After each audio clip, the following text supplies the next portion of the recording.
ಚಿಂದಿ ಉಡಾಯಿಸೋ ಖಾರ ಬಣ್ಣ ರುಚಿಯನ್ನು ನೀಡುತ್ತದೆ. ಮೆಣಸಿನ ಪುಡಿ ಚಿಂದಿ ಉಡಾಯಿಸೋ ಖಾರ ಬಣ್ಣ ರುಚಿ. ನಿನ್ನೆಯ ಪರಿಣಾಮಗಳು, ಇವತ್ತಿನ ಬೆಳವಣಿಗೆಗಳು, ಅದೆಲ್ಲದರ ಬಗ್ಗೆ ನಾವು ಚರ್ಚೆ ಮಾಡ್ತಾ ಇದೀವಿ. ನಿನ್ನೆಯ ಪರಿಣಾಮಗಳು ಏನೇನಾಗಿದೆ, ಬೆಳಗ್ಗೆ ಕಣ್ಣು ಬಿಟ್ಟ ತಕ್ಷಣ ಪಾಕಿಸ್ತಾನಕ್ಕೆ ಗೊತ್ತಾಗಿದೆ ಹೊಡೆಸ್ಕೊಂಡಿರುವಂತ ಆ ಏಟುಗಳಿದಾವಲ್ಲ ಎಲ್ಲೆಲ್ಲಿ ಬಿದ್ದಿವೆ ಅಂತ. ಇನ್ನು ಚಂಡೀಗಢದಲ್ಲಿ ಯುದ್ಧದ ಸೈರನ್ ಮೊಳಗಿದೆ. ಅಲರ್ಟ್ ಆಗಿರಿ ಎನ್ನುವಂತ ಎಚ್ಚರಿಕೆಯ ಸಂದೇಶ ರವಾನೆಯಾಗಿದೆ. ಇಡೀ ಚಂಡೀಗಢ ಹೈ ಅಲರ್ಟ್ ಆಗಿದೆ. ಯಾರು ಕೂಡ ಹೊರಗಡೆ ಅಡ್ಡಾಡಂಗಿಲ್ಲ. ಯುದ್ಧದ ಸೈರನ್ಗಳು ಮೊಳಗ್ತಾ ಇವೆ. ಇಡೀ ಚಂಡೀಗಢ ಸಂಪೂರ್ಣವಾಗಿ ಹೈ ಅಲರ್ಟ್ ಸ್ಥಿತಿಯಲ್ಲಿದೆ. ಚಂಡೀಗಢದ ಸ್ಥಿತಿ ನಾವು ನೋಡ್ತಾ ಇದ್ದೀವಿ. ನಿನ್ನೆ ಪಾಕಿಸ್ತಾನ 15 ನಗರಗಳನ್ನು ಟಾರ್ಗೆಟ್ ಮಾಡಿದ್ದು. 15 ನಗರಗಳು. ಯಾವಾಗ ಇದು ಈ ರೀತಿ ಮಾಡ್ತಾ ಇದೆ ಅಂತ ಗೊತ್ತಾದ ತಕ್ಷಣ ಭಾರತದ ದಾಳಿ ಇತ್ತಲ್ಲ, ದೊಡ್ಡ ಮಟ್ಟದ ದಾಳಿ ಅದು. ಇಸ್ಲಾಮಾಬಾದ್ ತನಕ 75 ವರ್ಷಗಳಲ್ಲಿ ಇದೇ ಮೊದಲ ಬಾರಿಗೆ ಇಸ್ಲಾಮಾಬಾದ್ ಇಂತಹ ಒಂದು ದಾಳಿ ಕಂಡಿದೆ. ಅದರ ಪರಿಣಾಮಗಳೇನು ನಮಗೆ ತಕ್ಷಣ ಗೊತ್ತಾಗಲ್ಲ. ಕೆಲವೊಂದು ಅಂತ್ಯಕಂತಿಗಳು ಬರ್ತವೆ. ಅಲ್ಲಿಂದ ಯಾರಾದರೂ ತೆಗೆದ್ರೆ ಅವರಿಗೊಂದು ವಿಪರೀತವಾದಂಥ ಒಂದು ಹುಚ್ಚಿದೆ, ಮೊಬೈಲ್ ಹುಚ್ಚು. ಅಲ್ಲಿಂದ ಯಾರ್ಯಾರು ಒಂದಷ್ಟು ತೆಗೆದು ಹಾಕ್ತಾರೆ ದೃಶ್ಯಗಳನ್ನು, ಆವಾಗಲೇ ಗೊತ್ತಾಗುತ್ತೆ ಅದರ ಪರಿಣಾಮಗಳೇನು ಅಂತ. ಯಾಕಂದರೆ ಪಾಕಿಸ್ತಾನ ಹೇಳಿ ಕೇಳಿ ಈ ಸುಳ್ಳಿನ ರಾಷ್ಟ್ರ, ಅದು ಸುಳ್ಳಿನ ಮೇಲೆ ಹುಟ್ಟಿರುವಂಥ ರಾಷ್ಟ್ರ, ಸುಳ್ಳೇ ಅದರ ಬಂಡವಾಳ. ಅದು ಯಾವುದನ್ನೂ ಕೂಡ ಹೇಳಲ್ಲ. ಸತ್ತಿರುವಂತಹ ಸೈನಿಕರ ಶವ ಸಂಸ್ಕಾರವನ್ನೂ ಕೂಡ ಮಾಡದಿರುವಂಥ ದರಿದ್ರ ರಾಷ್ಟ್ರ ಅದು. ಅಂಥದ್ರಲ್ಲಿ ಅದಕ್ಕಾಗಿರುವಂಥ ಹಾನಿ ಗೊತ್ತಾಗ್ಬಿಡುತ್ತಾ? ಸ್ವಲ್ಪ ಟೈಮ್ ಬೇಕಾಗುತ್ತೆ. ಯಾಕಂದರೆ ದಾಳಿ ಆದಮೇಲೆ ಅದರ ಪರಿಣಾಮಗಳು ಕೂಡ ಲೇಟಾಗಿ ಗೊತ್ತಾಗಿತ್ತು. ಪಾಕಿಸ್ತಾನದ 4 ಜೆಟ್ಗಳನ್ನು ಹೊಡೆದುರುಳಿಸಿದೆ ಸೇನೆ. Very good. 4 ಜೆಟ್ಗಳು. F-16 2, JF-17 2. F-16 ನಾವು ಮೆಲುಕು ಹಾಕೋಬೇಕು. ಕೇಳಿದ್ರೆ ಅಮೆರಿಕ ಕೊಡಲಿಲ್ಲ ನಮಗೆ, ಪಕ್ಕದ ಪಾಕಿಸ್ತಾನಕ್ಕೆ ಕೊಡ್ತು F-16. F-16 20-25 ವರ್ಷಗಳ ಹಿಂದೆ ಅದೇ ದೊಡ್ಡ ಏರ್ಕ್ರಾಫ್ಟ್, ಸಾಮಾನ್ಯ ಸಂಗತಿ ಅಲ್ಲ ಅದು. ವಾರ್ ಜೆಟ್ ಅಂತಂದ್ರೆ ಅದೇನೇ. ಅದಕ್ಕೆ ಹತ್ತತ್ರ ಬರುವಂಥದ್ದು ಅಂತಂದ್ರೆ ರಷ್ಯಾದ ಸುಖೋಯ್ ಕೂಡ ನಮ್ಮಲ್ಲಿವೆ. ಈಗ ಬಿಡಿ, ಈಗ ನಾವು ಈ ಫ್ರಾನ್ಸ್ನಿಂದ ಯುದ್ಧ ವಿಮಾನಗಳು ತೆಗೆದುಕೊಳ್ತಾ ಇದ್ದೀವಿ. ಅದು 4.5 ಜನರೇಷನ್ ಯುದ್ಧ ವಿಮಾನಗಳು. ನೋಡಿ, 2 ವಿಮಾನಗಳು F-16 ವಿಮಾನಗಳನ್ನು ಹೊಡೆದುರುಳಿಸಲಾಗಿದೆ. ಒಂದು ಸಂಗತಿಯನ್ನು ನೀವು ಜ್ಞಾಪಿಸ್ಕೋಬೇಕು. ಯಾವಾಗ ಅಭಿನಂದನ್ ಒಳಗಡೆಗೆ ನುಗ್ಗಿ ಯಾವುದರಲ್ಲಿ ಮಿಗ್ನಿಂದ ದಾಳಿ ಮಾಡಿ F-16 ಹೊಡೆದಂಥ ಸಂದರ್ಭದಲ್ಲಿ ಅಮೆರಿಕ ಒಂದು ಎಚ್ಚರಿಕೆಯ ಸಂದೇಶವನ್ನು ರವಾನಿಸಿತ್ತು. ಯಾವುದೇ ಕಾರಣಕ್ಕೂ ಈ ರೀತಿ ನಮ್ಮ ವಿಮಾನಗಳನ್ನು ಬಳಸಬಾರದು, ಭಯೋತ್ಪಾದಕ ಕೃತ್ಯಗಳನ್ನು ಹಿಮ್ಮೆಟ್ಟಿಸಕ್ಕೆ ಮಾತ್ರ ಇದನ್ನು ಬಳಸಬೇಕು, ಅದಕ್ಕೆ ಕೊಟ್ಟಿರೋದು ನಾವು ನಿಮಗೆ. ಅದಾದ್ಮೇಲೂ ಕೂಡ ಪಾಕಿಸ್ತಾನ ಬಳಸೋದು ಬಿಟ್ಟಿಲ್ಲ. ಇನ್ನು JF-17 ಹೇಳಿ ಕೇಳಿ ಚೈನಾ ಮಾಲ್, ಆ 2 ಚೈನಾ ಮಾಲ್ ಅದನ್ನು ಕೂಡ ಭಾರತ ಹೊಡೆದುರುಳಿಸಿದೆ. F-16 ಮತ್ತು JF-17 4 ಯುದ್ಧ ವಿಮಾನಗಳನ್ನು ಭಾರತ ಹೊಡೆದು ಉರುಳಿಸಿದೆ. ಗಿರೀಶ್ ಲಿಂಗಣ್ಣ ನಮ್ಮ ಜೊತೆಗಿದ್ದಾರೆ. ಸಾಕಷ್ಟು ವಿವರಗಳನ್ನು ನಾವು ಅವ್ರ ಜೊತೆ ನಾವು ಮಾತಾಡ್ತಾ ಇದ್ದೀವಿ. ಸರ್, ಈಗ ಒಂದು ಹಂತಕ್ಕೆ ಬಂದಿದೆ. ಎಲ್ಲೋ ಒಂದು ಕಡೆಗೆ 5 ನಗರಗಳನ್ನು ಟಾರ್ಗೆಟ್ ಮಾಡಿದೆ ಅನ್ನುವಂಥ ಸಂಗತಿ ಗೊತ್ತಾದ ತಕ್ಷಣ ಭಾರತ ಯಾವ ರೀತಿ ರಿಟಾಲಿಯೇಟ್ ಮಾಡಬೇಕು ಅದನ್ನು ಬಹಳ ಸೂಕ್ತವಾಗಿ ಮಾಡಿದೆ. ಬಟ್ ಒಂದು ಸಂಗತಿ ನಿಜ, ಇಲ್ಲಿಗೆ ನಿಲ್ಲುವಂಥದ್ದಲ್ಲ. ಈಗ ನಾವು ಹೇಳ್ತಾ ಇದ್ದೀವಿ ಬೇರೆ ಬೇರೆ ಕಡೆಗೆ ಈಗಾಗಲೇ ಹೈ ಅಲರ್ಟ್ ಘೋಷಣೆ ಮಾಡಲಾಗ್ತಾ ಇದೆ ಅಂತ.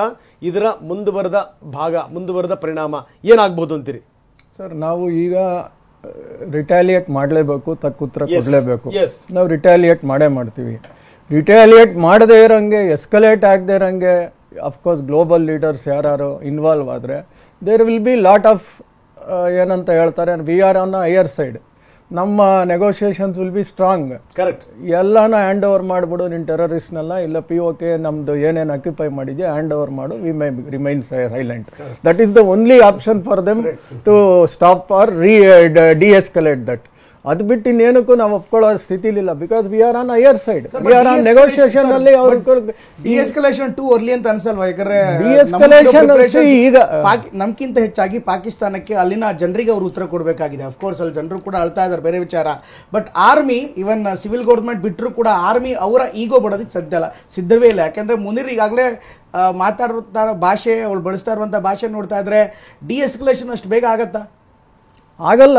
ನಾನು ಹೇಳಿದ್ದು that is the last option what we may go. But ಸಾಧ್ಯತೆ ಈಗ ಡಿ-ಎಸ್ಕಲೇಷನ್ ಇವಾಗ ಆಗ್ಬಿಡುತ್ತೆ, ಈಗಲೇ ಡಿಸಿಷನ್ ತಗೊಳಕ್ಕೆ ಹೇಳಕ್, because army has to take, is only a spokesperson. Whatever Munir is telling us. ಅವನಿಗೇನಾಗ್ಬಿಟ್ಟಿದೆ, ವಿತೌಟ್ ಸ್ಟ್ರಾಟಜಿ ಸ್ಟಾರ್ಟೆಡ್ ಇಟ್ಟಿಂಗ್, ಏನ್ ಸಿಗುತ್ತೋ ಹೊಡಿಯಕ್ ಹೋಗ್ತಾ ಇದ್ದಾನೆ. ಲೈಕ್ ಲಾಸ್ಟ್ ಓವರ್ ಅಲ್ಲಿ ಹೊಡಿತಾರಲ್ಲ 6 or 4 ಇಟ್ಟು ಏನಾಗುತ್ತೆ, they are not strategically attacking. So ಈಗ ಯಾವ್ದು ಹತ್ರ ಅವ್ರ ಡ್ರೋನ್ಸ್ ರೀಚ್ ಆಗುತ್ತೋ, ಅವ್ರ ಅಮ್ಯುನೇಷನ್ಸ್ ರೀಚ್ ಆಗುತ್ತೋ, they are trying to attack that. Why Jalandhar and Punjab is more concentrated ಸ್ವಲ್ಪ military depots and airport strategic locations, military industrial ಇದು ಇದೆ, ಯಾವುದು ನಮ್ಮ ಟ್ರಕ್ ಮ್ಯಾನುಫ್ಯಾಕ್ಚರಿಂಗ್ ಎಲ್ಲ ಇದೆ. So these are the areas which is we wanted to hit something and show us we have done great ಅಂತ. But ಯಾವುದೂ ಅವ್ರಿಗೆ ಹಿಟ್ ಮಾಡೋಕ್ಕಾಗಿಲ್ಲ. ಅಫ್ಕೋರ್ಸ್ ಗುಜರಾತಲ್ಲೂ ಮಾಡಿದ್ದಾನೆ, ರಾಜಸ್ಥಾನದಲ್ಲೂ, which all the borders which is been covering ಈ ಹ್ಯಾಸ್ ಸ್ಟಾರ್ಟೆಡ್ ಹಿಟ್ಟಿಂಗ್. ಏನೇನು ಅವನ ಹತ್ರ ಇದೆಯೋ is exhausting all the things. So the last option may be if we have already attack the Karachi port, ಅವ್ರು 1/5 ಇಲ್ಲ ನಮ್ಮ ನೇವಿ ಮುಂದೆ ಅವರ ತಡಕೊಳ್ಳಕ್ಕೆ ಸಾಧ್ಯ ಇಲ್ಲ. ಮುಗಿದ್ರೆ they cut all the supplies to Pakistan. Navy is like navy operations ಆದ್ಮೇಲೆ again army has to backup it. So navy operation ಈಗ ನಾವು ಆರಂಭ ಮಾಡೋದು ಈಸಿ, ಅದಾದ್ಮೇಲೆ ಮುಂದೆ ಅಲ್ಲಿ ಹೋಗಿ capturing and other things army will do that. ಅವ್ರ ಒಳಗಡೆ ಫುಟ್ ಸೋಲ್ಜರ್ಸ್ ಎಂಟ್ರಿ ಆಗೇ ಆಗ್ತಾರೆ, that is a different thing. But we have to see what is the extent of, ನಾವೀಗ ಡ್ಯಾಮೇಜ್ ಮಾಡಿದೀವಿ, ಇನ್ನೂ ಅಧಿಕೃತ ಮಾಹಿತಿಗಳು ಬಂದಿಲ್ಲ. ವಿ ಆರ್ ಓನ್ಲಿ ಸ್ಪೆಕ್ಯುಲೇಟಿಂಗ್, ಆಗಿರ್ಬೋದು ಹಂಗಾಗಿರ್ಬೋದು ಅಂತ. ನೀವ್ ಹೇಳಿದ್ರಿ ಏನು ಅಂದ್ರೆ ಅರ್ಜೆಂಟ್ ಅಲ್ಲಿ ಏನೇನು ಮಾಡಬೇಕು ಅದೆಲ್ಲವನ್ನೂ ಕೂಡ ಪಾಕಿಸ್ತಾನ ಮಾಡ್ತಾ ಇದೆ. 15 ದಿವಸ ಟೈಮ್ ಕೊಟ್ಟರೆ ಪಾಕಿಸ್ತಾನ ಹಣೆ ಬರ ಇಷ್ಟು. ಇನ್ನೇನಾದ್ರೂ ಯಾವಾಗ ಈ ದಾಳಿಗಳಾಯ್ತಲ್ಲ ಸರ್ ಪ್ರವಾಸಿಗರ ಮೇಲೆ, ಮಾರನೇ ದಿವಸನೇ ಹೊಡೆಯಕ್ಕೆ ಶುರು ಮಾಡ್ಬಿಟ್ಟಿದ್ರೆ ಪಾಕಿಸ್ತಾನದ ಗತಿ ಏನಾಗ್ತಾ ಇತ್ತು, ಅದು ಕೂಡ ವೆರಿ ಇಂಪಾರ್ಟೆಂಟ್ ಸಂಗತಿ. ನಾವು ಮಾತಾಡ್ತೀವಿ ಇದರ ಪರಿಣಾಮಗಳೇನು ಎತ್ತ ಅಂತ. ಅದಕ್ಕಿಂತ ಮೊದಲು ಶಾರ್ಟ್ ಬ್ರೇಕ್. ಯುದ್ಧದ ವಿವರಗಳನ್ನು ನಾವೆಲ್ಲದನ್ನು ಕೂಡ ಕೊಡ್ತಾ ಇದ್ದೀವಿ. ಯಾವ್ಯಾವ ರೀತಿಯ ಸ್ಥಿತಿ ಇದೆ, ಸ್ಥಿತಿಗತಿಗಳನ್ನು ಎದುರಿಸಲಿಕ್ಕೆ ಭಾರತದ ತಯಾರಿ ಯಾವ ರೀತಿ ಇದೆ, ನಿನ್ನೆ ಭಾರತ ಕೊಟ್ಟಂಥ ಏಟಿದೆಯಲ್ಲ ಎಷ್ಟರ ಮಟ್ಟಿಗೆ ಅದರ ಪರಿಣಾಮಗಳಿದೆ. ಸೊ ಇದು ಸಂಗತಿ. ಬನ್ನಿ, ನಮ್ಮ ಜೊತೆಗೆ ಅಯ್ಯಪ್ಪ ಅವರಿದ್ದಾರೆ. ಅಯ್ಯಪ್ಪ ಸರ್, ಸಾಕಷ್ಟು ಸಂಗತಿಗಳನ್ನು ಮಾತಾಡ್ತಾ ಇದ್ದೀರಿ, ಅದರಲ್ಲೂ ಡ್ರೋನ್ ಬಗ್ಗೆ, ಇನ್ನು ಟ್ಯಾಂಕ್ಗಳ ಬಗ್ಗೆ ಮಾತಾಡಲೇಬೇಕು. ಯಾಕಂದರೆ ನಮ್ಮಲ್ಲಿರುವಂಥ ಟ್ಯಾಂಕ್ಗಳು ಕೂಡ ಅತ್ಯಂತ ಪರಿಣಾಮಕಾರಿ ಟ್ಯಾಂಕ್ಗಳಿವೆ. ಆದರೆ ಪಾಕಿಸ್ತಾನದ ಸ್ಥಿತಿಗತಿಗಳು ಯಾವ ರೀತಿ ಇದೆ? ಟ್ಯಾಂಕ್ ಅಂದ ತಕ್ಷಣ ಅಯ್ಯಪ್ಪ ಸರ್ ನನಗೆ ಈ ಬಾಜ್ವಾ ಮಾತು ನೆನಪಾಗುತ್ತೆ.